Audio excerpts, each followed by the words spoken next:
if she comes out and just directly says, hey, black guys aren't going to vote for a gay white guy, then it actually looks bad for her. Kamala Harris has her new book out. She is doing a media tour. You heard us playing some of the take from The View.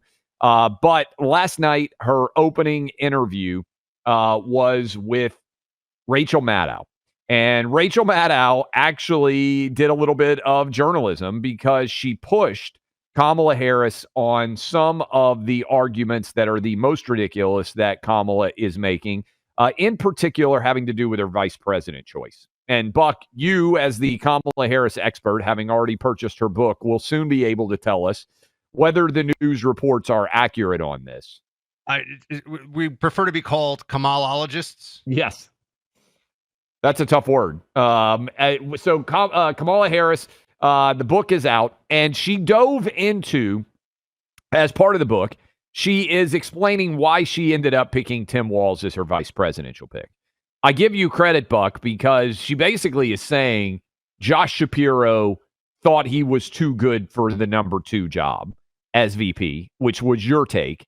I would also submit that I do believe him being Jewish made him, in the mind of Kamala Harris, given how close Michigan was going to be, an unselectable vice presidential candidate. I think that speaks to the issues that now exist in the left in this country, where being pro-Israel is an unacceptable position. I think you're seeing Chuck Schumer in real time try to figure out how does he balance the old school pro-Israel Democrat base that elected him for the past several decades with the new AOC, Israel is a bad guy and Palestine is the good guy angle, even in the wake of the Hamas terror attack. I would submit that is a sign of the failure to distinguish between good and evil, which the Democrat Party is rampant with right now. So Josh Shapiro's out because he's Jewish and because maybe he was a little bit too ambitious. Gavin Newsom, and I still think this is really funny, Gavin Newsom refused to even return Kamala Harris's phone call. J.B. Pritzker, the super wealthy scion of the with Hyatt, I think it's the Hyatt family fortune in the hotel business. He said, I can't make a decision because Illinois is hosting the event.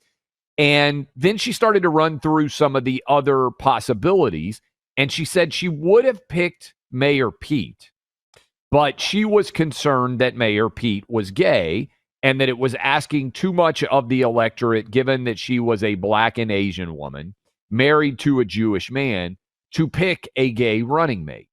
And Kamala Harris got confronted about this a little bit. Here is what it sounded like last night, MSNBC, with Rachel Maddow on that particular issue. Listen. To say that he couldn't be on the ticket effectively because he was gay is hard to hear. No. That's not what I said, that he couldn't be on the ticket because he is gay.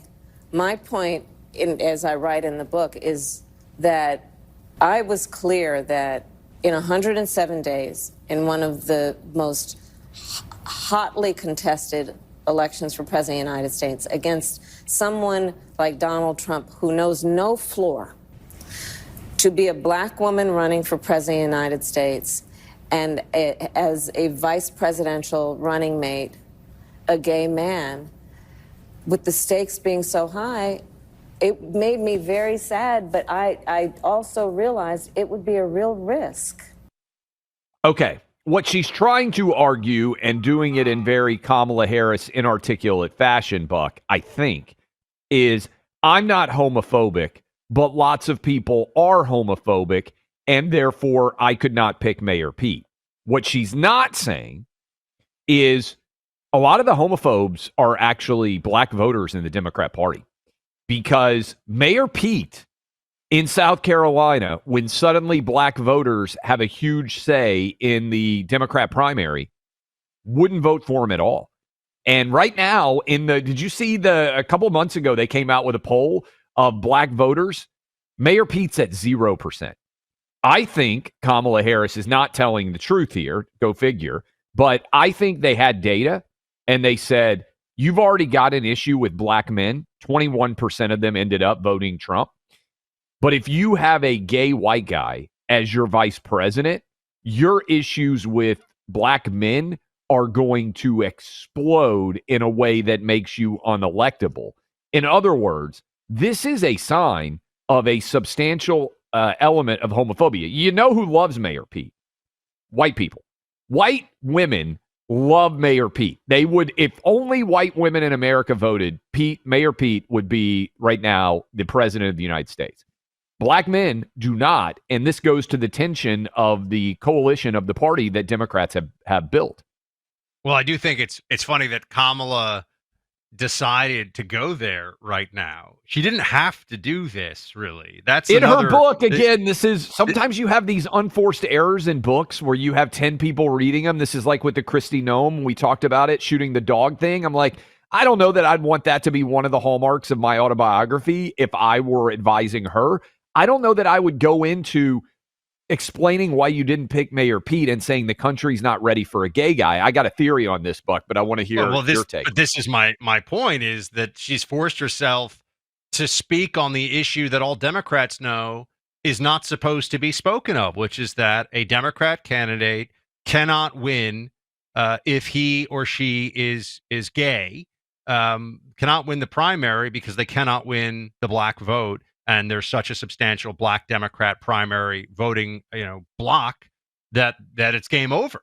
And you're not all the data shows this, but you're not supposed to talk about this, because what it begins to bring out is the identity politics coalition of the Democrats is inherently at odds with itself in a whole range of different ways. And that's where you're just supposed to shut up and you just hope you cobble together enough votes from these different groups, in some cases who have very different views of what the future of the country should look like.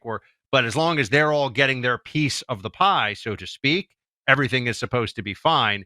Kamala Harris is not an adept politician. I said this all along. She was pushed through the California system where you can just get by with identity politics and the right connections.